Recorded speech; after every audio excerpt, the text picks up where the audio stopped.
പുതിയ കാർ വാങ്ങിയതിന് വിദേശ രാജ്യങ്ങളിൽ വിനോദയാത്രയ്ക്ക് വമ്പൻ ഓഫറുകൾ. ആരും പെട്ടെന്ന് വീണുപോകും.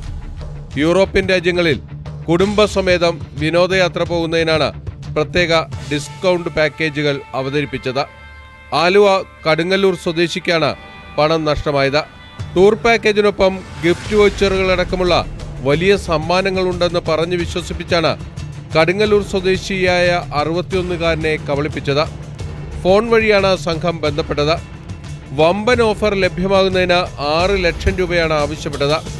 മുൻകൂറായി 3 ലക്ഷം രൂപ കൊടുക്കണം. 3 ലക്ഷം രൂപ കൂടി കൊടുത്താൽ കൂടുതൽ ഇളവുകൾ ലഭ്യമാകുമെന്നും പറഞ്ഞ് വിശ്വസിപ്പിച്ചു. ഇതിന്റെ അടിസ്ഥാനത്തിൽ 1.5 ലക്ഷം രൂപയാണ് കടുങ്ങല്ലൂർ സ്വദേശി നൽകിയത്. നെടുമ്പാശ്ശേരിയിലെ ഒരു ഹോട്ടലിൽ വെച്ചായിരുന്നു പണം കൈമാറ്റം. പണം നൽകിയ ശേഷം ഇവരെക്കുറിച്ച് മറ്റു വിവരമൊന്നും ഉണ്ടായില്ല. പിന്നീടാണ് പോലീസിൽ പരാതി നൽകിയത്.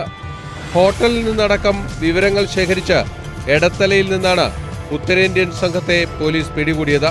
ഡൽഹി സ്വദേശികളായ മുഹമ്മദ് സൈഫി, ഗഗൻ ഖുറാന, രാഹുൽ കുമാർ, രവി പ്രജാപതി, UP സ്വദേശികളായ ഷിജിത് സൈഗാൾ, ആയുഷ് മന്ദ്യാൻ, ഹർഷവർദ്ധൻ സിംഗ് ചൗഹാൻ, വെസ്റ്റ് ബംഗാൾ സ്വദേശി ആസിഫ് ജമാൽ എന്നിവരാണ് പോലീസിന്റെ പിടിയിലായത്.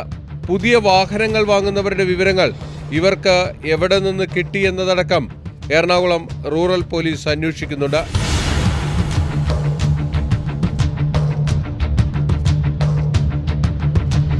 മാതൃഭൂമി ന്യൂസ്, കൊച്ചി.